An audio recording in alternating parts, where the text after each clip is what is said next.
హరి ఓం శ్రీ గురుదేవ దత్త దిగంబర శ్రీపాదవల్లభ దిగంబర. ఈరోజు మనం స్మరించుకోబోయేటువంటిది ఒక అద్భుతమైనటువంటి ఒక మహాత్ముడి గురించి అన్నమాట. రాక్షస భువన్ అనేటువంటి చోట శ్రీ నృసింహ సరస్వతి సాంప్రదాయంలో ఉండేటువంటి మహాభక్తులలో జన్మించినటువంటి దత్తావతార్ దత్తస్వామి. ఈ బాబు పేరు కూడా దత్తస్వామి అన్నమాట. 1600 సంవత్సరంలో జన్మించారు. మరాఠవాడలోని రాక్షస భువన్ అనేటువంటి ప్రాంతం బీడ్ జిల్లాలో ఉంది. ఈ రాక్షస భువన్ దగ్గరలోనే పాంచాలేశ్వర్ అనేటువంటి గ్రామంలోనే దత్తాత్రేయ స్వామి ఇప్పటికీ మధ్యాహ్నం పూట భిక్ష స్వీకరించింది కోల్హాపూర్లో.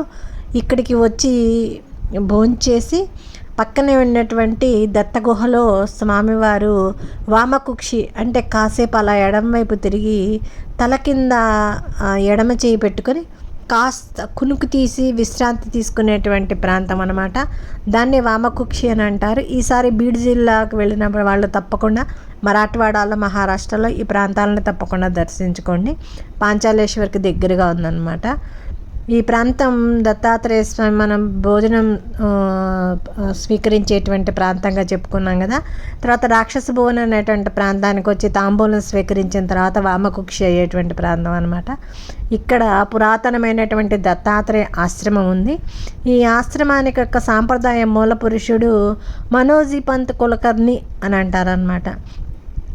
వారే శ్రీ దామాజీ పంత్ అంటే దాసో పంత్ కూడా అని అంటారు. దాసో పంత్కు దత్తాత్రేయ స్వామి సాక్షాత్కారం ఈ ప్రాంతంలోనే జరిగిందనమాట. దాసో పంతే కాకుండా శ్రీ భానుదాస్ గారు ఎవరు అంటే శ్రీ ఏకనాథ్ మహారాజ్ గారి స్వయాన తాతగారు అనమాట. ఎంతో అద్భుతమైనటువంటి కాలంలో నేను ఇప్పుడు చెప్పబోయేటువంటి దత్త స్వామి అనేటువంటి వారికి సంబంధం ఉందన్నమాట.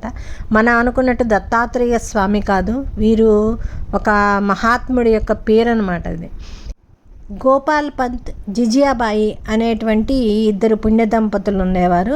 వారు శ్రీ నృసింహ సరస్వతి సాంప్రదాయ పరంగా వీరి పూర్వీకులు వారిని సేవించుకున్నారని చెప్పి వీరు కూడా అదే దత్తాత్రేయ సాంప్రదాయంలో నృసింహ సరస్వతి స్వామి గారిని స్వయంగా పూజిస్తూ ఉంటే ఈ వీరి తల్లిగారికి నిరంతరము దత్తాత్రేయ స్వామి రూపమైనటువంటి శ్రీ నృసింహ సరస్వతి స్వామి గారు ఎక్కువగా దర్శనమిస్తూ ఉండేవారు అనమాట.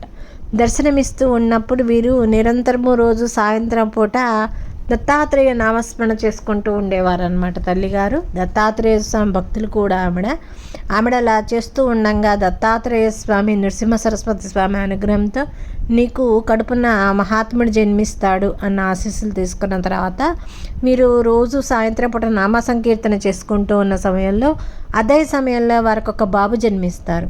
ఆ బాబు పేరు దత్తస్వామి అంటూ పేరు పెట్టుకుంటారనమాట. ఈ దత్తస్వామి అనేటువంటి మహాత్ములే దత్తలీలామృత అనేటువంటి అద్భుతమైనటువంటి గ్రంథాన్ని కూడా రచించి ఉన్నారనమాట. అలా వారి తండ్రి గారైనటువంటి గోపాల్ పంత్ గారి దత్తస్వామి గారికి 1627 సంవత్సరంలో వివాహం చేశారు. కానీ ఈ దత్తస్వామి అనేటువంటి వారు తీవ్ర విరక్తి వైరాగ్యాలు ఎక్కువగా ఉండటంతో కుటుంబం జరగకపోయేటప్పటికి వారి కుటుంబాన్ని తీసుకొని బీడ్ అనేటువంటి ప్రాంతానికి చేరారు. చేరిన తర్వాత అక్కడ ఒక వ్యాపారి వద్ద వీరు లెక్కలు రాస్తూ గడిపారనమాట. ఆ పని ముగిసిన వెంటనే నామస్మరణ, కీర్తన, భజనలు, సంకీర్తనలు, దత్తాత్రేయ స్వామి అభంగాలు పాడుకోవటము చేస్తూ ఉండేవారు.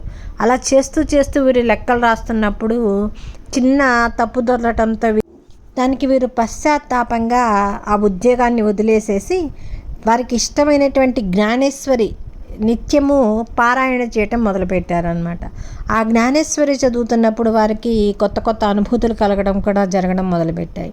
అలా వారు దత్తాత్రేయ స్వామి సాంప్రదాయంలో 12 సంవత్సరాలు తీవ్రంగా తపస్సు చేసుకున్న తర్వాత వారు భజనలు, కీర్తనలు పాడుకుంటూ నిరంతరము వ్రతంగా తపస్సు చేస్తున్న తర్వాత ఆరాధన, అనుష్ఠానాలు తీవ్రతరం చేశారన్నమాట. ఆ తర్వాత వారి దత్తాత్రేయ స్వామి ఆజ్ఞపై అనేక తీర్థయాత్రలు కూడా చేశారు. ఈ తీర్థయాత్రలు చేసేటప్పుడే వారి మొదటి భార్య మరణించడంతో దారిలోనే రెండవ వివాహం చేసుకున్నారు. అలాగే సప్తశృంగి అనేటువంటి ఊరు వెళ్ళగానే సప్తశృంగిలో ఉన్నటువంటి అమ్మవారు కృపతో వీరికి అమ్మవారి ఆశీస్సులతో నీకు ఒక కుమారుడు జన్మిస్తాడు అన్న తర్వాత వారికి ఒక కుమారుడు జన్మించారు. ఆ కుమారుడికి వారు కేశవ్ అనేటువంటి పేరు పెట్టుకున్నారు. అలా వాడు కుమారుడు జన్మించిన తర్వాత 1652 సంవత్సరంలో వారి రెండో భార్య కూడా మరణించడంతో తీవ్ర విరక్తి వైరాగ్యాలు ఎక్కువైవారు తీవ్ర తపస్సు చేశారనమాట. అలాగే మల్కాజిగిరి అనేటువంటి ప్రాంతాల్లో వారికి దత్తాత్రేయ స్వామి సాక్షాత్కార సంపూర్ణ దర్శనం లభించిందని కూడా వారి జీవిత చరిత్ర ద్వారా తెలుస్తుంది. అలా తీర్థయాత్రలు చేసుకుంటూ వారు దేశమంతా పర్యటించిన తర్వాత 1664 సంవత్సరానికల్లా ఈ రాక్షస భువన్ అనేటువంటి ప్రాంతానికి వచ్చారు. ఇక్కడే వారు తీవ్ర తపస్సు చేసుకుంటూ సుమారు 1680 దాకా అక్కడే దత్తాత్రేయ సాంప్రదాయంలో అనేక రచనలు అన్నీ రచించుకుంటూ తన అవతార కార్యాన్ని సమాప్తి చేసుకున్నారనమాట.